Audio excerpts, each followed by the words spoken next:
नमस्कार साथियों, सही कहा मौजूदा केंद्र सरकार ने कि जो काम देश की पूर्ववर्ती सरकारें नहीं कर पाई वो हम करके दिखाएंगे। मौजूदा केंद्र सरकार ने देश को 45 साल की सबसे बुरी बेरोजगारी देकर दिखाई। मौजूदा केंद्र सरकार ने 22 साल में पहली बार अंतर्राष्ट्रीय रेटिंग एजेंसी द्वारा भारत की सॉवरिन रेटिंग को कम करके दिखाया। हाल ही में मूडीज ने भारत की सॉवरिन रेटिंग को BAA2 से BAA3 पर लाके खड़ा कर दिया और इसके 3 कारण दिए उन्होंने, और ये कारणों को समझना जरूरी है। पहला कारण उन्होंने बताया कि भारत में रिफॉर्म्स का अभाव है, पर्याप्त रिफॉर्म्स नहीं है। नंबर 2 कारण उन्होंने माना कि पॉलिसी इफेक्टिवनेस की कमी है भारतीय सरकार में, और नंबर 3 उन्होंने माना कि मौजूदा सरकार ने फाइनेंशियल सर्विस सेक्टर को स्ट्रेस में डाल दिया है। मतलब बैंक्स, NBFCs, फाइनेंशियल इंस्टीट्यूशंस तनाव में है, NPS का तनाव है उनके ऊपर, और ये रेटिंग को डाउनग्रेड करने से पहले मूडीज ने इंतजार किया। पहले उन्होंने 20 लाख करोड़ के जो पैकेज है उसका अध्ययन किया और उसको उन्होंने जुमला और नाकाफी माना भारतीय अर्थव्यवस्था को मंदी से निकालने के लिए। उसके बाद उन्होंने 2019-20 के भारत की GDP की घोषणा का इंतजार किया, जो कि 4 दिन पहले आई और उसमें 11 साल की लोवेस्ट GDP सरकार ने घोषित करी,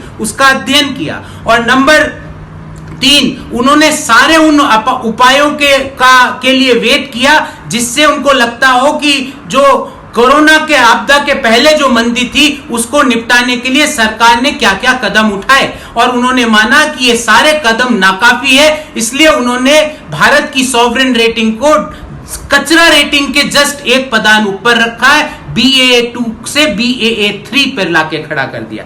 इसी के साथ उन्होंने आउटलुक ऑफ द इकोनॉमी, मतलब वो इकोनॉमी को शॉर्ट टर्म में कैसा देखते हैं उसको भी नेगेटिव माना। अर्थात मूडीज ने ये माना है कि अर्थव्यवस्था को वो आने वाले समय में नकारात्मकता से देखते हैं और मंदी बनी हुई रहेगी। कांग्रेस पार्टी आज देश के अंदर झूठ फैला रही है। जिन्होंने देश के अंदर 65 साल राज किया और एक परिवार को महामंडित किया और पूरे देश को उसकी दास्ता के नीचे रखा, मैं उनके वक्ताओं और प्रवक्ताओं से विनती करूंगा कि नरेंद्र मोदी की सरकार का मतलब है गरीब की सरकार, गरीब के लिए काम करने वाली सरकार। मोदी की सरकार ने 6 वर्षों में पारदर्शिता कि अगर 100 रुपया दिल्ली से गया है तो 100 रुपया गरीब की जेब में गया है। और कांग्रेस पार्टी के वरिष्ठ नेता राहुल गांधी जी के पिताजी, सोनिया गांधी के पति, जो प्रधानमंत्री श्री राजीव गांधी जी ने कहा था मैं 100 रुपया दिल्ली से भेजता हूं तो 86 रुपये रास्ते में लूट लिए जाते हैं और 14 रुपये केवल लोगों तक पहुंचते हैं। करप्शन पर जीरो टॉलरेंस। एक तरफ 12 लाख करोड़ रुपए की चोरी करने वाली, गबन करने वाली कांग्रेस की UPA की सरकार, और दूसरी तरफ जीरो टॉलरेंस ऑन करप्शन वाली सरकार नरेंद्र मोदी की सरकार। राष्ट्रीय सुरक्षा पर एक जवाबदेह, एक मजबूत सरकार, सफेद झंडा दिखाकर नहीं, बोफर्स तोप के गोलों से जवाब देने वाली, बालाकोट और उरी करने वाली नरेंद्र मोदी की सरकार है। भारत की वैश्विक छवि को पूरे विश्व के अंदर खड़ा करने का काम नरेंद्र मोदी जी ने किया। 50 करोड़ भारतीयों का स्वास्थ्य बीमा योजना के अंतर्गत बीमा किया, 5 लाख रुपए का स्वास्थ्य बीमा। 370 जैसी देश को तोड़ने वाली दफा को तोड़ा, 35 को तोड़ा कश्मीर, और वहां पर बैठे आतंकवादियों का समूल नाश की योजना को शुरुआत की।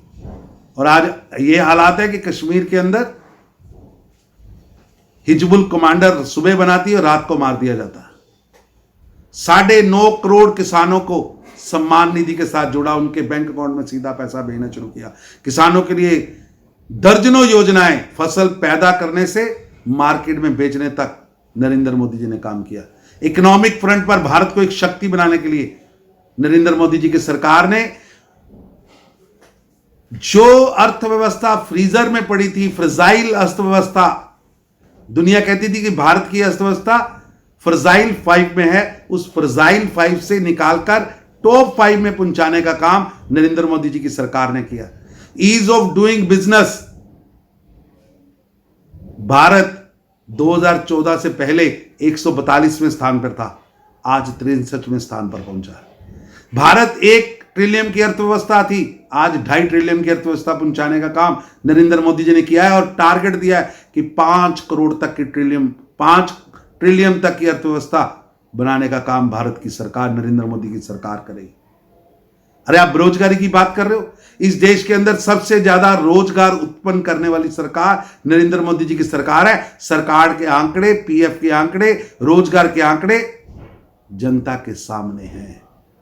पहली बार इस देश के अंदर रोजगार मंत्रालय किसी ने बनाया तो नरेंद्र मोदी जी ने बनाया, ताकि देश के नौजवानों के सपनों को पूरा किया जा सके।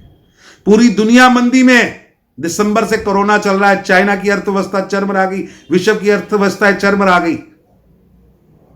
बड़ी बड़ी भविष्यवाणी हो रही है कि -4, -5 तक पहुंचेगी। इसके बावजूद भारत की जीडीपी को प्लस में रखने का काम श्री नरेंद्र मोदी जी ने किया।